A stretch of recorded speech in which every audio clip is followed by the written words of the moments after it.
Hello students, कैसे हो आप सभी। आज हम क्या पढ़ेंगे? आज हम पढ़ेंगे चक्रवृद्धि ब्याज के बारे में। आगे कुछ पॉइंट पढ़ेंगे और एग्जाम में आने वाले क्वेश्चनों के बारे में भी पढ़ेंगे। ठीक है, तो पिछली 2 क्लासों में हमने चक्रवृद्धि ब्याज को अच्छे से समझा है, कुछ क्वेश्चन भी किए थे एग्जाम रिलेटेड, और आगे अब चैप्टर को बढ़ाते हैं। ठीक है, तो आज का हमारा पहला टॉपिक क्या है कि यदि हमें मूलधन और सीआई माइनस एसआई दिया जाए तो हम रेट कैसे निकालेंगे। टॉपिक क्या कहता है कि अगर कई बार क्वेश्चन में क्या मिलता है, हमें सिर्फ एक तो प्रिंसिपल अमाउंट दे दिया जाता है, दूसरा सीआई और एसआई का डिफरेंस दिया जाता है। क्वेश्चन में क्या मिलता है, एक तो प्रिंसिपल अमाउंट मिल जाता है और दूसरा सीआई और एसआई का डिफरेंस मिल दिया जाता है, और पूछा क्या जाता है, हमें रेट पूछी जाती है। क्या आप ऐसी सिंपल मेथड से निकाल सकते हो कि आपको दिया क्या है, सिर्फ प्रिंसिपल अमाउंट दे दिया, सीआई और एसआई का डिफरेंस दिया गया। अगर आपको सिर्फ सीआई दिया जाता या फिर एसआई दिया जाता तब तो आप रेट निकाल सकते थे, लेकिन इनका डिफरेंस दिया गया है सिर्फ, तो क्या रेट निकाल सकते हो? इसके लिए कुछ मेथड या कुछ बेसिक फॉर्म होती है। क्या होती है? स्लाइड पे आपको दिख रहा होगा कि इसकी 2 कंडीशन है। क्या कंडीशन है? 2 कि पहली कंडीशन ये क्या कहता है कि ये कि टाइम 2 वर्ष का हो। कंडीशन फर्स्ट क्या कहता है कि जब हमें टाइम 2 वर्ष का हो दिया जाए तब हम रेट कैसे निकालेंगे। अगर आपको टाइम 2 वर्ष का दिया जा रहा है और आपको रेट निकालनी है तो आपको क्या करना है, रेट क्या होगी यहाँ पे, रेट हो जाएगी रूट में जो हमारे पास सीआई और एसआई का डिफरेंस है उसको लिखो, और उसके बट्टे में पी यानी प्रिंसिपल अमाउंट आ जाएगा। गुणा क्या करो, गुणा कर दो आप 100% से। आपको याद रखना है ये 100% बाहर है, वैल्यू रूट में नहीं है। इसका जो वैल्यू आएगा वही हमारा रेट यानी ब्याज की दर आएगी। लेकिन ये आया कहाँ से? अगर ये इस मेथड का फॉर्म है तो ये आया कहाँ से, इसको प्रूव करना पड़ेगा, तभी आप समझ पाओगे। तो ठीक है, प्रूव करते हैं। प्रूव कैसे करते हैं? आपको बस जब भी एग्जाम में ऐसे मिले कि आपको प्रिंसिपल अमाउंट दिया जाए, रेट ऑफ इंटरेस्ट, दोनों का अंतर दे दिया जाए ब्याज का, और रेट ऑफ इंटरेस्ट पूछे, अगर टाइम 2 ईयर का है तो आप इससे निकाल सकते हो। आपको सिर्फ इसमें मान रखना है, लेकिन ये आया कहाँ से मैं आपको बताता हूँ। ठीक है, अगर मैं आपको बोलूँ कि मुझे आपको 2 वर्ष का टाइम दिया गया है, प्रिंसिपल अमाउंट आपका ये है और रेट ऑफ इंटरेस्ट आर है, तो आप ऐसा ही बताओ, तो क्या आप 2 वर्ष का ऐसा ही निकाल सकते हो? तो ये तो आप इजीली निकाल सकते हो। क्या होगा, PRT अपॉन 100, तो वहाँ पे टाइम कितना हो जाएगा, 2 ईयर, तो कितना हो जाएगा 2, प्रिंसिपल अमाउंट P है, रेट ऑफ इंटरेस्ट आर है और 100 आ जाएगा। इक्वेशन फर्स्ट आ जाएगी। वहीं अगर मैं आपको 2 वर्ष का सीआई पूछूं तो आप कैसे निकालोगे? सीआई कितना हो जाएगा? तो मैंने क्या बोला था, ये PRT अपॉन 100 तो होता ही होता है सीआई में, ये तो ऐसा ही तो संबंध होता है, तो ये कितना हो जाएगा 2PR अपॉन 100, ये तो 2 साल में होता ही होता है। और उसमें क्या शामिल होगा कि उसमें शामिल होगा कि पहले साल का जो ऐसा ही निकलेगा उसका वापस उसी दर से ब्याज निकलेगा। क्या शामिल होगा? तो पहले साल का ऐसा ही कितना है, PR अपॉन 100, इसका वापस R% की दर से 1 साल का ब्याज, ये आ जाएगा। इतना समझ गए आप? तो ये हमारे पास 2 ईयर का ऐसा ही है, 2 ईयर का सीआई, इसमें इतने में तो कोई दिक्कत नहीं होगी। तो इनका डिफरेंस क्या होगा, ये क्वेश्चन 2 हो जाएगी। तो डिफरेंस यानी 2 ईयर के सीआई माइनस एसआई का डिफरेंस कितना हो जाएगा, 2 ईयर के सीआई और एसआई का डिफरेंस कितना हो जाएगा, ये हो जाएगा, कितना हो जाएगा, इसमें से 2 में से -1 करना पड़ेगा, 2 - 1 से। ठीक है, कितना हो जाएगा, ये तो कट जाएगी दोनों में, जब हम अंतर करेंगे तो ये दोनों तो बराबर है, कट जाएंगे, बचेगी क्या, P इंटू R अपॉन 100 का होल स्क्वायर। क्या आ रहा है, R अपॉन 100 का होल स्क्वायर आ रहा है। तो सीआई और एसआई के डिफरेंस के बराबर क्या आ गया कि सीआई माइनस एसआई का 2 ईयर का डिफरेंस कितना आ गया, PR अपॉन 100 का होल स्क्वायर। अगर हम P को नीचे ले जाए बट्टे में तो क्या बन जाएगा, R अपॉन 100 का होल स्क्वायर कितना हो जाएगा, CI minus SI upon P हो जाएगा। इतना समझ में आ गया आपको, कोई दिक्कत नहीं। ठीक है, अगर ये इतना हो जाएगा तो R अपॉन 100 कितना हो जाएगा, कितना हो जाएगा, ये रूट आ जाएगा, तो रूट कितना आ जाएगा, CI minus SI upon P आ जाएगा। इतना तो आपको समझ में आ गया। और जब हम 100 को उधर ले जाएंगे तो ये 100 उस तरफ चला जाएगा गुणे में, यानी परसेंटेज। तो इस प्रकार ये फॉर्म आपको प्राप्त होगी। ये सेम वही मेथड है कि 2 ईयर का सीआई ऐसा ही निकालो, फिर 2 ईयर का सीआई निकालो, उनका डिफरेंस करो, डिफरेंस इसके इक्वल आया, ये वैल्यू बराबर है, बराबर रखा तो आर का वैल्यू आ गई। तो आपको बस इतना ध्यान रखना है कि इतनी कैलकुलेशन करने की जरूरत नहीं है। कर तो आप सवाल को वैसे भी कर सकते हो बेसिक से, वो बहुत लंबा जाएगा। इससे अच्छा आप ये इतनी चीज़ याद रखो कि जब भी आपको प्रिंसिपल अमाउंट दिया जाए, सीआई और एसआई का डिफरेंस दिए और टाइम 2 ईयर का हो, तो आप रेट ऐसे निकाल सकते हो। ठीक है, ओके, समझ में आ गया? आगे बढ़े। नेक्स्ट क्या है कि अगर हमें टाइम 3 वर्ष का दिया जाए तब कैसे रेट निकालेंगे। अगर आपको दूसरे में टाइम आपको 3 वर्ष का मिले तब आप रेट कैसे निकालोगे। ठीक है, तो इसमें आपको क्या याद रखना है स्टूडेंट्स, कि इसमें आपको एक चीज़ याद रखना है कि आप एक फॉर्म बनाओ 3x + 1/x³। एक फॉर्म बनाओ और उसको किसके इक्वल कर दो, इसको इक्वल कर दो CI - SI, जब 3 ईयर का दे रखा है अपॉन P के इक्वल कर दो। इन वैल्यू को इक्वल कर दो, वहां से अक्स की वैल्यू निकालो। किसकी वैल्यू निकालो? अक्स की। यहां से जो अक्स की वैल्यू आएगी ये निकाल लो, और फिर क्या करना है, रेट क्या हो जाएगी, अब 100/x%। यहां से जो अक्स की वैल्यू आएगी हमारे पास, उसको 100 के बट्टे में रख दो, जो आंसर आएगा वही रेट हो जाएगी। ठीक है, आपको क्या समझ में आया कि जब भी आपको 3 वर्ष का दिया जाए तो क्या करना है, 3x + 1/x³ को इसके इक्वल करना है CI - SI अपॉन P के, और यहाँ से अक्स की वैल्यू निकालनी है, और जो अक्स की वैल्यू है उसको 100 में भाग दो, और जो रिजल्ट आएगा वही आर की वैल्यू होगी। ठीक है, तो लेकिन ये आया कहाँ से, ये कुछ समझे आप? तो आपको समझाता हूँ। अगर हमारे पास कोई मान लो P प्रिंसिपल अमाउंट है, हमारे पास P प्रिंसिपल अमाउंट है, तो क्या हम इसका 3 ईयर का ब्याज निकाल सकते हैं? आपको CI निकालने में तो कोई दिक्कत नहीं होगी। कितनी हो जाएगा CI इसका 3 ईयर का? अगर ये 8% की दर से ब्याज दे रहा है तो कितना हो जाएगा, पहले ईयर का PR/100 होगा, वापस PR/100 होगा, दूसरे ईयर का वापस PR/100 होगा।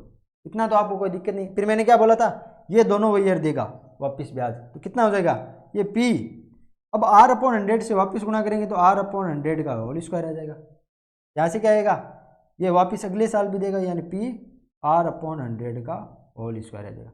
वापस ये देगा तो PR/100 का होल स्क्वायर आ जाएगा यहाँ से। फिर ये जो ब्याज मिल रहा है वो एक बार और देगा, यानी PR/100 का क्यूब आ जाएगा आपको। ये हमारे पास 3 साल का CI आ रहा है, और हमें 3 साल का SI पता है कितना है, ये हमारे पास 3 साल का SI है। तो हम जब 3 साल की CI और SI का डिफरेंस करेंगे तो कितना आएगा हमारे पास, ये आ जाएगा CI - SI कितना हो जाएगा, ये हो जाएगा इतना ही तो बचेगा। जब हमारे पास कुल CI SI ये आ रहा है और पूरा CI ये है, उसमें से SI घटा देंगे तो यही तो बचेगा ना आपको, इतने में तो कोई दिक्कत नहीं होगी।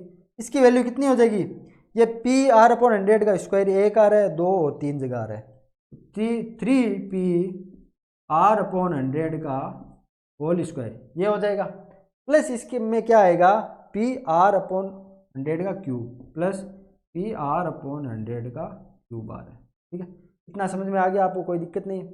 फिर आपको क्या करना है, हमारे पास वैल्यू ये आ रही है, अब हम क्या करेंगे, दोनों में P कॉमन आ रहा है, P बट्टे में चला जाएगा, तो CI - SI अपॉन P आ जाएगा, किसके इक्वल हुआ 3। यहां से क्या आ रहा है, अब आप एक काम करो, R/100 को क्या अक्स मान लेते हैं हम, क्या मानते हैं हम यहाँ पे मान लेते हैं कि R/100 की वैल्यू कितनी है, 1/x मान लेते हैं। यहाँ से R/100 की वैल्यू 1/x मान लेते हैं, तो x की वैल्यू कितनी आ जाएगी यहाँ से, नहीं R की वैल्यू कितनी आ जाएगी यहाँ से 100/x। अगर हमने शुरुआत में ये माना था तो यहाँ से रिजल्ट हमारा क्या आ रहा है कि x R/100 की वैल्यू हमारे पास कितनी आ रही है, 1/x आ रही है। यही हो रहा है ना, अगर हम रिजल्ट को ये मान रहे थे। अब यहाँ पे R/x की वैल्यू नहीं, R/100 की वैल्यू 1/x दोनों में रख दो, 1/x हो जाएगा, यहाँ पे स्क्वायर है, प्लस 1/x का क्यूब आ जाएगा। इतना आ गया, कोई दिक्कत नहीं किसी को। अब आपको क्या करना है, अगर आपको ना दिख रहा हो आप ऐसे कर लो, 1/x का क्यूब आ गया। अब एक चीज़ आप देख रहे हो, इसमें x क्यूब कॉमन आ रहा है दोनों में, क्या आ रहा है, जब हम एलसीएम लेंगे तो x क्यूब आ जाएगा, तो ये कितना बन जाएगा, यहाँ पे नीचे x स्क्वायर बनेगा तो 3x बन जाएगा, प्लस यहाँ से 1 आ जाएगा। इसकी वैल्यू किसके आगे आगे, CI - SI अपॉन P, तो ये आ गया ना इक्वल, इसके जो हमने फर्स्ट फॉर्म ली थी उसके इक्वल आ रहा है ना, कोई दिक्कत नहीं किसी को। आपको क्या याद रखना है कि जब भी आपको 3 वर्ष का टाइम दिया जाए और रेट पूछे और आपको सिर्फ इतना दे दे कि CI और SI का डिफरेंस दे दे और प्रिंसिपल अमाउंट दे दे, तो ये मैंने आपको समझाने के लिए किया है कि ये आया कहाँ से। आपको इतना याद नहीं रखना, आपको सिर्फ ये 2 पॉइंट याद रखने हैं। एक तो ये पॉइंट याद रखना है कि आपको इन वैल्यू को इक्वल करके एक्स की वैल्यू निकालनी है और जो एक्स की वैल्यू आई वो 100 के बट्टे में रख के जो रिजल्ट आ रहा है वो आर की वैल्यू हो जाएगी। ओके, समझ में आ गया? आगे बढ़े। तो आप ये 2 चीज़ इंपॉर्टेंट है, याद रखना। इससे रिलेटेड अब क्वेश्चन करेंगे एग्जाम में, किस टाइप के क्वेश्चन इनसे रिलेटेड आते हैं। ठीक है, आगे बढ़े। तो पहला क्वेश्चन क्या कहता है कि 1000 की राशि का CI की किस दर से 2 वर्ष के CI और SI का अंतर 72 रुपये होगा। ठीक है, तो हमें प्रिंसिपल अमाउंट कितना दे रखा है, 1000 दे रखा है। CI माइनस SI कितना दे रखा है, 72 दे रखा है। और क्या दे रखा है, टाइम कितना है, 2 ईयर है। और रेट ऑफ इंटरेस्ट हमें निकालनी है। तो मैंने क्या बोला था, रेट कितनी हो जाएगी, root CI minus SI upon P into 100 बार। ठीक है, तो यहाँ से मान रखेंगे कितना देगा, CI और SI की वैल्यू कितनी आ रही है, रूट में 72 आ रही है और बट्टे में 1000 आ रही है, गुणा 100। ठीक है, तो आप एक चीज़ देख रहे हो कि जब हम नीचे ऊपर से 2 से काटेंगे तो कितनी बार जा रहा है, रूट 36 आ रहा है, नीचे 500 आ रहा है, गुणा 100 आ रहा है। तो आर बराबर क्या है, ऊपर से तो 6 आ जाएगा और नीचे 100 बाहर आके 10 में रूट आ जाएगा, रूट 5 बच जाएगा इंटू 100, 0 0 कटेगा, ये बच जाएगा। आर कितना हो जाएगा, ये हो जाएगा 5 दूनी 10, यानी 12 रूट 5 इसकी वैल्यू आएगी। 12 रूट 5 इसका वैल्यू परसेंटेज में आ जाएगी। तो आप इसको परसेंटेज को चेंज कर सकते हो। रूट 5 की वैल्यू कितनी होगी, मैंने क्या बोला था कि रूट 5 इसके करीब है, ये करीब है, यहाँ से 4 के करीब है, मतलब 2 माइनस 2 प्लस 1 हो जाएगा, 2 प्लस 1 बट्टे 4 आ जाएगा। कितने आ रही है, रूट 5 की वैल्यू कितनी है, 2.25 आ रही है। तो गुणा करो 12 को, तो ये कितने हो जाएंगे, 3 यहाँ से आ जाएगा और 12 24 और 3 27। तो आर की वैल्यू कितनी आ जाएगी, लगभग 27 के बराबर आ जाएगी। ठीक है, ओके, समझ में आ गया, आगे बढ़े। तो पहले नेक्स्ट क्वेश्चन क्या कहता है कि 1536 की राशि का CI की किस दर से 3 वर्ष के CI और SI का अंतर 75 रुपये होगा। अब हमें क्या दे रखा है, 3 वर्ष का दे रखा है। राशि कितनी है हमारे पास, प्रिंसिपल अमाउंट हमारे पास कितना है, 1536 है, 1536 है। और CI माइनस SI कितना दे रखा है हमें, 3 वर्ष का 75 रुपये दे रखा है।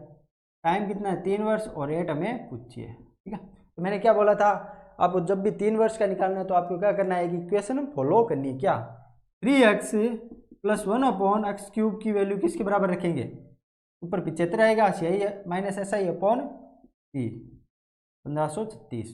ठीक है, इनमें जो कट रहा है उनको काट सकते हैं आप, 3 से कट रहा है, 5 बार जा रहा है, 25 आ रहा है इसकी वैल्यू, 3 से काटने पर ये 25 बार जा रहा है, 3 से काट करने पर नीचे 3 से काटने पर 512 आ रहा है, 512 आ रहा है। तो आप एक चीज़ देख रहे हो कि जो नीचे वैल्यू होगी, अगर हम इनको इक्वल मान माने, एक्स क्यूब आ रहा है, नीचे किसी का क्यूब है, 512 8 का क्यूब है। आप क्या देख रहे हो कि 3x + 1 अपॉन एक्स क्यूब, अगर 75 को क्या हम ऐसे लिख सकते हैं, 8 × 3 + 1 लिख सकते हैं। और क्या 512 को हम 8 का क्यूब लिख सकते हैं, इसमें तो कोई दिक्कत नहीं हुई। या फिर आप ऐसे जिन्हें क्रॉस मल्टीप्लाई करके सॉल्व करोगे तो आपको बहुत टाइम जाएगा। इससे अच्छा आप ऐसे फॉर्म दिमाग में सेट कर लो कि आप क्या इन दोनों को ऐसे लिख सकते हो, बना के चलो कि आप अगर इसमें से एक घटाएंगे, ये क्वेश्चन इसी टाइप के होंगे, अगर एक घटाएंगे तो ये कोई 3 के फॉर्म में बन रहा है और वो नीचे वाले 3 का क्यूब है क्या, अगर बन रहा है तो आप देख रहे हो कि यहाँ पे 3x + 1 एक्स क्यूब, तो एक्स की वैल्यू हमारे पास कितनी आ रही है, 8 आ रही है।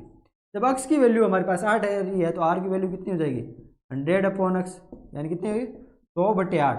तो 100/8 का क्या मतलब है, 12 × 6 में, यानी 12.5% हमारे पास वैल्यू आ जाएगी। आ गया क्वेश्चन। तो 3 ईयर के लिए आप ऐसे कर सकते हो, कोई दिक्कत नहीं है। और भी क्वेश्चन आप प्रैक्टिस करोगे तो आप इजीली समझ पाओगे। ठीक है, आगे बढ़े। नेक्स्ट क्वेश्चन क्या कहता है कि 5000 की राशि का 6% CI की दर से 6 महीने का ब्याज क्या होगा यदि ब्याज की दर 3 मासिक है। अब हमें एक वो क्वेश्चन दे दिया है जिसमें कंडीशन दी है कि हमें ब्याज निकालना है, लेकिन वार्षिक नहीं निकालना है, त्रैमासिक के रूप में निकालना है। इसका क्या मतलब हुआ कि हम पहले जब राशि का 3 महीने का ब्याज निकालेंगे, उसके बाद में हमारा चक्रवृद्धि ब्याज स्टार्ट हो जाएगा। पहले क्या क्वेश्चनों में क्या देख रहे थे हम, 1 साल के बाद में हो रहा था। अब हमारा त्रैमासिक की शर्त है। इसका क्या मतलब हुआ, 3 मासिक के अंतराल के दौरान हमारा चक्रवृद्धि ब्याज चलेगा। ठीक है, तो प्रिंसिपल अमाउंट हमारा कितना है, 5000 है। ठीक है, रेट ऑफ इंटरेस्ट कितनी है हमारी, 6%। Rate of interest. तो आपको एक चीज याद रखनी है स्टूडेंट्स, ध्यान में रखना है कि जब भी हमें रेट ऑफ इंटरेस्ट दी जा रही है वो हमेशा ईयरली होगी, वार्षिक होगी। ये चीज याद रखनी है। ये कितनी है, 12 महीनों की है, 12 महीनों की रेट ऑफ इंटरेस्ट है। अगर 12 महीनों की 6% है तो 3 महीनों की कितनी हो जाएगी, 4 से भाग लगा देंगे तो 3/2% आ जाएगी 3 महीनों के लिए। अगर हमारा कंडीशन ये कहती है कि त्रैमासिक होगा, ये हमारी 6% वार्षिक रेट है। अगर 3 महीनों में रेट को चेंज करना है तो कितनी बनेगी, 3/2% रेट बन जाएगी हमारी। ठीक है, इतना समझ में आ गया आपको। तो क्वेश्चन में पूछा गया है कि 6 महीने का ब्याज बताओ। अब अगर 3-3 महीने का ब्याज निकाल रहे हैं तो 6 महीने का निकाल रहे हैं तो कितनी टर्म बनेगी हमारी, 2 टर्म बनेगी। अगर 2 साल का निकाल रहे हो और 1000 की 1 साल की शर्त है तो 2 टर्म बनती है। वैसे ही 3 महीने की शर्त है और 6 महीने का निकालना है, 2 टर्म बनेगी। तो राशि कितनी है, 5000 है। पहले 3 महीने का ब्याज कितना होगा, रेट परसेंट कितनी है, 3/2%। इसको फ्रैक्शन में चेंज करिए, कितनी हो जाएगी, 100 से भाग देंगे, कट रहा है क्या कुछ नहीं, 3/200 हो जाएगी, 3/200 आ रही। दूसरे साल का भी कितना होगा, 3/200 होगा। 200 से काटेंगे तो ये 25/75 आ रहा है, 75 आ रहा है। यहाँ पे भी 75 आ रहा है। ये वापस कट रहा है क्या, 75, 3/200। तो ये 25 से कट रहा है, 3 बार जा रही है, 25 से 8 बार जा रहे हैं तो कितने आ जाएंगे, 3/9 आ रहा है इसकी वैल्यू। ये हमारे पास आंसर जाएगा। तो क्वेश्चन का आंसर क्या होगा, यदि ब्याज की दर त्रैमासिक है तो ब्याज क्या होगा, ब्याज कितना हो जाएगा, 75 और 75 150 प्लस, या आप ऐसे रख सकते हो 150 ही 9/8 हो जाएगा ब्याज। ठीक है, ओके, समझ में आया कि जब भी आपको ऐसा क्वेश्चन मिले, आपको अगर कंडीशन दी जाए कि इतने में मासिक हमें ब्याज फॉलो करना है तो हमें उस मासिक के रूप में निकालना पड़ेगा। फिर अगर हमें रेट जो हमें क्वेश्चन में दे रही है वो एक चीज़ ध्यान रखना है, वो रेट हमेशा ईयरली होगी, वार्षिक। हमें 3 मासिक में निकालना है तो उसको पहले 3 मासिक की रेट में चेंज करना पड़ेगा। ये हमेशा 12 महीने की होगी, 3 मासिक बनाने के लिए उसमें 4 का भाग देना पड़ेगा, वो रेट आएगी। ओके, आगे बढ़े। नेक्स्ट क्वेश्चन क्या कहता है कि 4000 की राशि का 8% की दर से 1.5 वर्ष का ब्याज क्या हो गया यदि ब्याज की शर्त अर्धवार्षिक है। ठीक है, हमारा प्रिंसिपल अमाउंट कितना है, 4000 है। ठीक है, और हमें कंडीशन क्या दे रखी है कि रेट ऑफ इंटरेस्ट कितनी है, 8%। 8% 12 महीनों की है, 12 महीनों की। तो 6 महीनों की अर्धवार्षिक निकालना है तो 6 महीनों की कितनी हो जाएगी, 4%। यानी हमें 4% रेट को फॉलो करेंगे। ठीक है, तो 1.5 साल का ब्याज क्या होगा यदि ब्याज की शर्त अर्धवार्षिक है। 4000 का 1.5 साल का ब्याज निकालना है, यानी 1.5 साल का निकालना है और शर्त अर्धवार्षिक है, यानी 3 टर्म में ब्याज निकलेगा। 4% का क्या मतलब हुआ, 1/25, 1/25, 1/25 हो जाएगा। इतना तो आप समझते हो फ्रैक्शन रूप कितना होता है। 4000 का 1/25 करेंगे तो हम इसको क्या ऐसे लिख सकते हैं, 40 × 100 लिख सकते हैं। तो 100 में ये 25 4 बार जाएगा, यानी 160 आ जाएगा। यहाँ से 160 आएगा, यहाँ से 160 आएगा, समझ में आ गया। अब वापस इसका निकालेंगे तो ये मान लो 1/25 करेंगे तो कितने आ रहे हैं, 5 से कट रहा है, कितने बार, 32 बार जा रहा है, 32/5 आ रहा है। यहाँ से 32/5 आएगा, तो यहाँ से भी 32/5 आएगा और ये भी 32/5 आएगा। फिर वापस इसका निकालेंगे तो ये 1/25 करेंगे तो कट नहीं रहा है, ये आ जाएगा 32/125। ठीक है, तो इसका आंसर कितना आएगा, हमें क्या पूछा है, ब्याज पूछा है, तो ये 480 ये हो जाएगा। ये कितना हो रहा है, 32/5, यानी जब डबल करेंगे 64/5 हो रहा है। इसको एक बार और जोड़ेंगे तो ये कितने 96/5 हो रहा है, और कितना जोड़ना है 32 से ही 1/125, ठीक है। इसका योग कितना हो जाएगा टोटल 480, यहाँ कितना आ रहा है 480 आ रहा है, प्लस 96/5 आ रहा है, गड़बड़ कितना आ जाएगा प्लस 32/125, ठीक है। अगर आप 105 से भाग दे रहे हो तो आप क्या कर सकते हो, अगर हम 100 से गुणा और भाग कर दे तो 100 से 20 से गुणा करेंगे कितना हो जाएगा, ये 480 आएगा, प्लस 19 यानी 19.2 आएगा, प्लस यहाँ से कितना आएगा, जीरो बनाने के लिए पॉइंट हो जाएगा, और 320 में 125 का 2 बार जाएगा, 250 बार जाएगा, कितने आ रहे हैं 70 आ रहे हैं। 700 में ये 2 बार जाएगा, 3 बार जाएगा, सॉरी 4 बार जा रहा है क्या, 500 6 बार जा रहा है, 5 बार जा रहा है, 5 बार कितने 500 625 हो जाएगा, 700 में से 75 और फिर वापिस 6 बार जाएगा, कितने जा रहा है ना।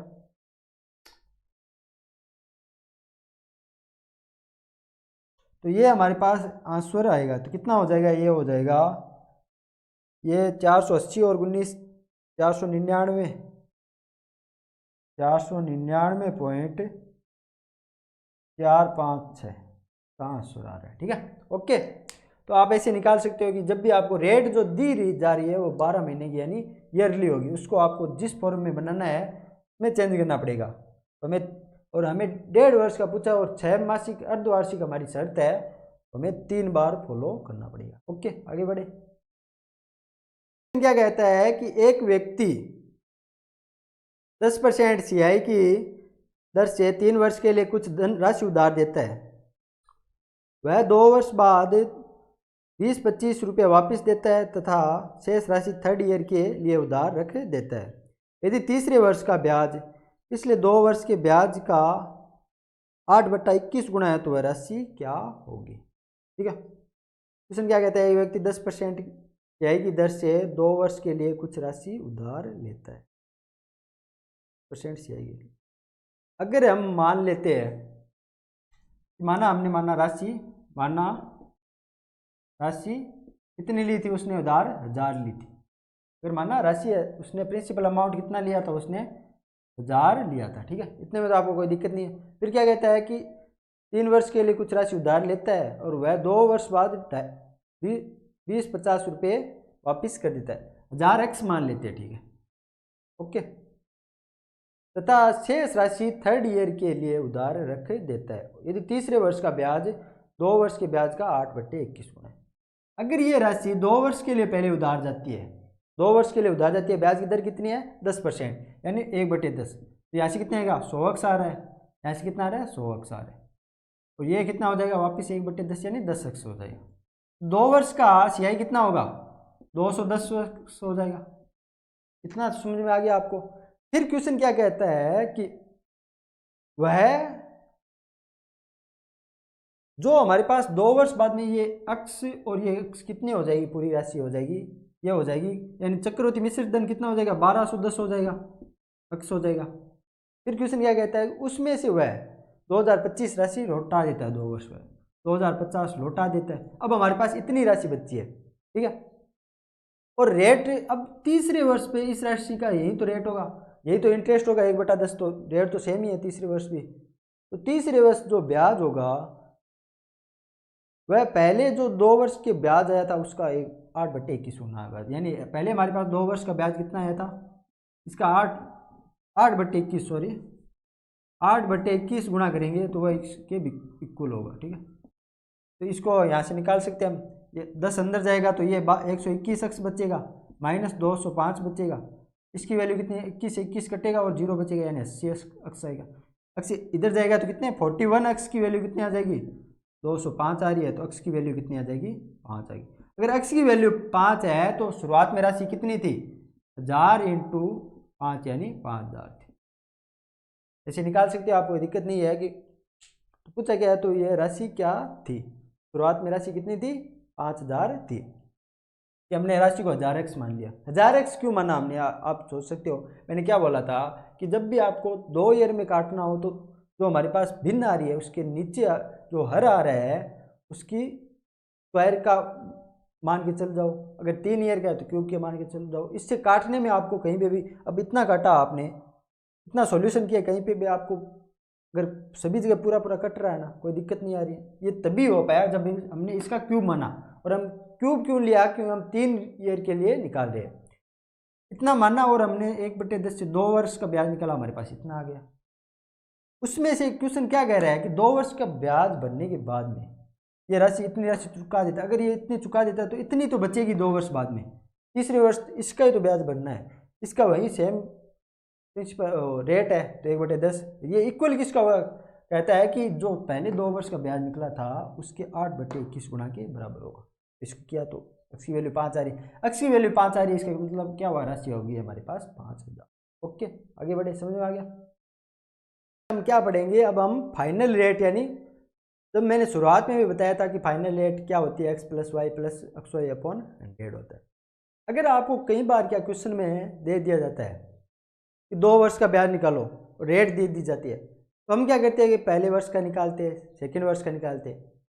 अगर हमें रेट सेम इक्वल दी जाए या फिर अलग अलग दी जाए तो आप एक चीज़ कर सकते हो, अगर आप 2 वर्ष का ब्याज निकाल रहे हो, 2 ईयर का ब्याज निकाल रहे हो और आपको फाइनल रेट निकालनी है, अगर पहले वर्ष की रेट x है, फर्स्ट ईयर की कितनी है, x% है यानी R1, और सेकेंड ईयर की रेट कितनी है, अगर R2 कितनी है, y% है, तो दोनों की फाइनल रेट क्या बन सकती है 2 वर्ष के लिए, x + y + xy/100।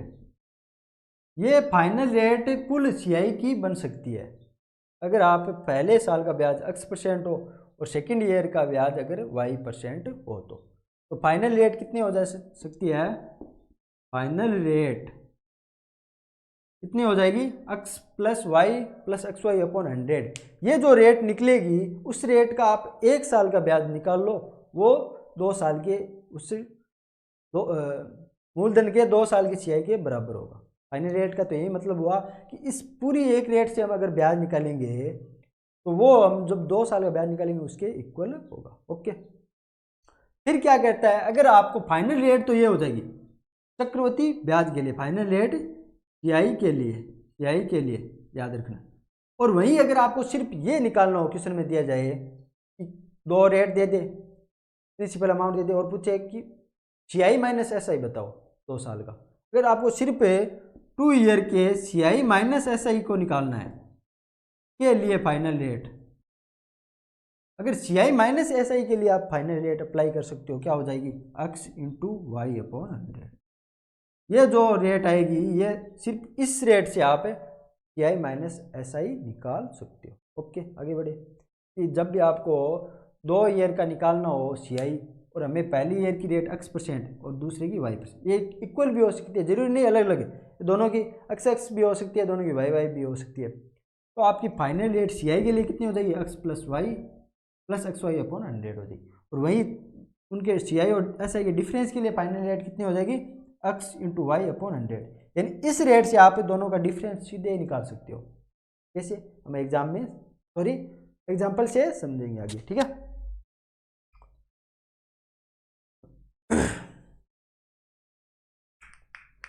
तो एग्जाम्पल क्या कहता है कि 4000 की राशि के लिए फर्स्ट रेट कितनी है, 5% और सेकेंड रेट कितनी है, 6%। तो CI बताओ। एग्जाम्पल हमारा फर्स्ट क्या हो जाएगा, राशि कितनी है हमारे पास 4000 है, ठीक है। फर्स्ट रेट कितनी है हमारी 5% और सेकेंड कितनी है 6। तो फाइनल रेट कितनी हो जाएगी, 5 + 6 + 5 × 30 यानी xy 30/100 कितनी हो जाएगी 11.30। अब इस फाइनल रेट से आप सीधे इसका CI निकाल सकते हैं 2000 का, कितना हो जाएगा, ये 4000 प्रिंसिपल अमाउंट, 11.30 रेट होगी, 1 साल का टाइम है, 100 बट्टे में 100 आ जाएगा। या 2 जीरो 3 जीरो यहाँ से कट जाएंगे और 1 जीरो यहाँ से कट जाएगा। आंसर कितना है, 113 × 4 आ रहा है, मतलब कितना 452 आ रहा है, सॉरी कितना आ रहा है 452। तो आपने जब देखा कि हमारे पास प्रिंसिपल अमाउंट है 2 साल की रेट हमें 5 और 6 दे दी, फाइनल रेट हमने निकाल ली और फाइनल रेट से CI निकाल दिया। ओके, समझ गए? आगे बढ़े, आगे क्वेश्चन करें। नेक्स्ट क्वेश्चन क्या कहता है कि प्रिंसिपल अमाउंट बताओ। अब नेक्स्ट क्वेश्चन में हमें प्रिंसिपल अमाउंट ज्ञात करना है। तो प्रॉपर्टी क्या कहती है कि अगर फर्स्ट रेट 6% है, फर्स्ट रेट कितनी है 6%, और सेकेंड रेट कितनी है हमारे पास, फर्स्ट रेट 6% है और सेकेंड कितनी है 7%, कितनी है 7%, ठीक है। और क्या दे रखा है हमें, 2 ईयर के CI और SI का डिफरेंस कितना दे रखा है, 2 ईयर CI माइनस SI कितना 21 दे रखा है। तो हमें प्रिंसिपल याद करना है। तो मैंने क्या बोला था, अगर हमारे पास 2 रेट है और 2 ईयर के लिए निकालना है और CI और SI का फाइनल रेट हम निकाल सकते हैं। कैसे, कितनी हो जाएगी, x into y upon 100 final rate of, ये 2 ईयर के CI और SI की फाइनल रेट कितनी आ जाएगी, x इंटू वाई अपॉन 100। इसका वैल्यू कितनी हो जाएगी, 6 इंटू 7 42, 42 अपॉन 100 यानी रेट कितनी है 0.42% हो जाएगी। अगर हमारे पास 0.42% इन दोनों की CI और SI की फाइनल रेट आई है, इसका क्या मतलब हुआ कि अगर हम प्रिंसिपल अमाउंट पर 0.42% से जब हम इंटरेस्ट निकालेंगे तो कितना आएगा, 21 दे रखा है तो 21 आएगा, सिर्फ अंतर इस रेट से आ जाएगा, तो ये बट्टे में 100 आएगा, तो प्रिंसिपल कितना हो जाएगा 21, ये 10,000 इधर चले जाएगा, बट्टे में 42 आएगा, 2 बार कट रहा है, तो ये 10,000 में 2 से कटेंगे तो प्रिंसिपल अमाउंट कितना आ जाएगा 5,000 आ जाएगा, ठीक है। तो क्या स्टूडेंट्स आप समझ चुके हो कि जब भी हमें अगर फाइनल रेट निकालनी हो और उससे CI निकालना हो तो हम ऐसे निकाल सकते हैं, अगर CI और SI भी निकालना हो तो हम डिफरेंस निकाल सकते हैं। ओके, तो ये एक अलग मेथड था, शुरुआत में नहीं बताया, इसलिए क्वेश्चन करने का एक अलग मेथड है, इससे भी आप इजीली क्वेश्चन को कर सकते हो, ठीक है। ओके दोस्तों, फिर बाकी सब नेक्स्ट क्लास में पढ़ेंगे हम, और थोड़ा बहुत चैप्टर और है, 1-2 टॉपिक और हम फाइनल रेट 3 ईयर के लिए भी पढ़ेंगे और क्वेश्चन करेंगे, ठीक है। बाकी सब नेक्स्ट क्लास में।